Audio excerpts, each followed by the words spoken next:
नमस्कार। आज हम एक ऐसे सवाल पर बात करने वाले हैं जिसका जवाब हमें लगता है कि हमें पता है, पर क्या सच में पता है?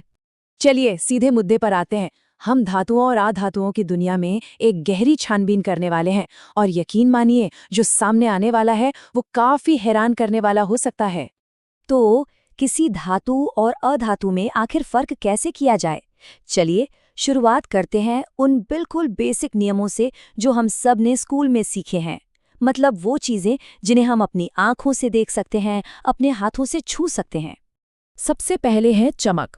अरे वही वो खास वाली शाइन जो सोना या चांदी हाथ में लेने पर आंखों को एकदम से खींच लेती है। फिर आती है आघात वर्धनीयता। सुनने में ये शब्द थोड़ा मुश्किल लगता है, लेकिन इसका सीधा सा मतलब है कि उसे हथौड़े से पीटकर पतला किया जा सकता है बिना तोड़े, बिल्कुल वैसे ही जैसे एक लोहार लोहे को आकार देता है। तभी तो सोने चांदी से इतने खूबसूरत गहने बन पाते हैं। और हाँ, तन्यता को कैसे भूल सकते हैं, ये तो और भी कमाल की चीज है। क्या कोई यकीन कर सकता है कि सिर्फ 1 ग्राम सोने को खींचकर करीब करीब 2 किलोमीटर लंबा तार बनाया जा सकता है? ये तो सच में अविश्वसनीय है। और भी बहुत कुछ है। धातुएं आमतौर पे काफी मजबूत होती हैं। वो गर्मी और बिजली को आसानी से एक जगह से दूसरी जगह ले जाती हैं। तभी तो खाना पकाने के बर्तन धातु के होते हैं और जब उन पर चोट की जाती है तो एक गूंजने वाली आवाज आती है। स्कूल की घंटी याद है ना? लेकिन यहीं पर एक ट्विस्ट है। क्या हो अगर ये कहा जाए कि कुछ तत्व इन नियमों को मानते ही नहीं? भाई प्रकृति में हमेशा कुछ बागी तो होते ही हैं। और असलियत यही है कि अगर सिर्फ बाहरी रूप रंग पर भरोसा किया तो धोखा खाना पक्का है। चीजें हमेशा वैसी नहीं होती जैसी दिखती हैं। जैसे हम सब यही सोचते हैं कि धातुएं ठोस होती हैं, है ना? पर पारे को देखिए, कमरे के तापमान पर वो एक तरल है। और गैलियम जैसी कुछ धातुएं तो हथेली पर रखते ही गर्मी से पिघल जाएंगी। किसी जादू की तरह लगता है। और बात यहीं खत्म नहीं होती। कुछ धातुएं इतनी नरम होती हैं कि उन्हें चाकू से काटा जा सकता है, जैसे सोडियम।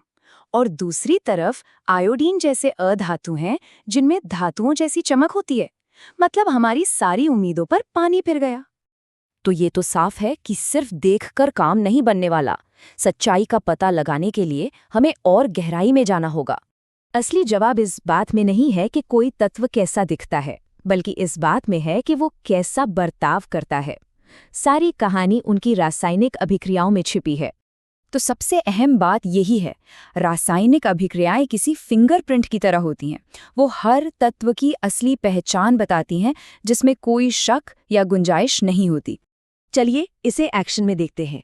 हम ये देखने वाले हैं कि अलग अलग धातुएं पानी के साथ कैसा बर्ताव करती हैं। शुरुआत ठंडे पानी से, फिर गर्म पानी और आखिर में भाप। ये एक तरह का केमिकल स्ट्रेस टेस्ट है।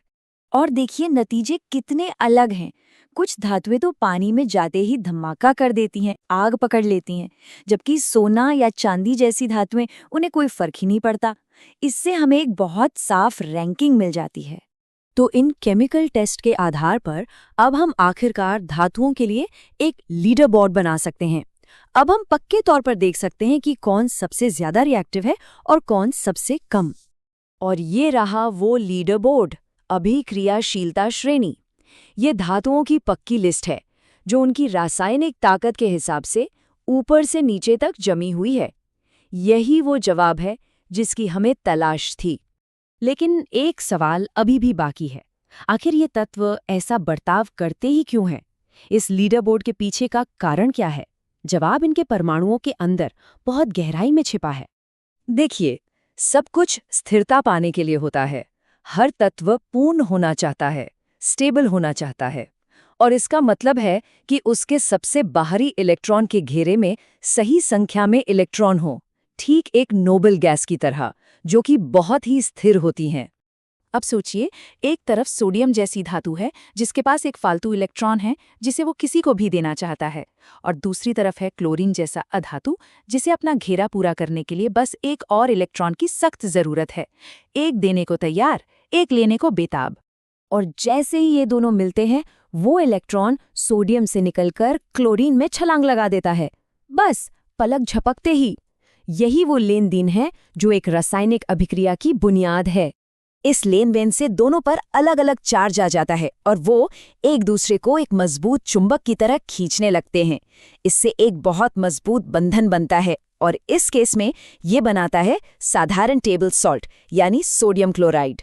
तो अब समझ आया कि वो रिएक्टिविटी लीडर बोर्ड असल में क्या है।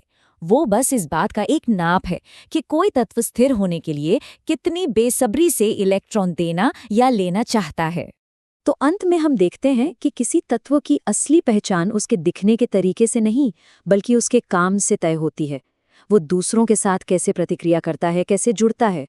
ये एक बहुत ही गहरा विचार है जो सोचने पर मजबूर करता है कि क्या ये सिद्धांत सिर्फ रसायन विज्ञान से कहीं आगे भी लागू होता है।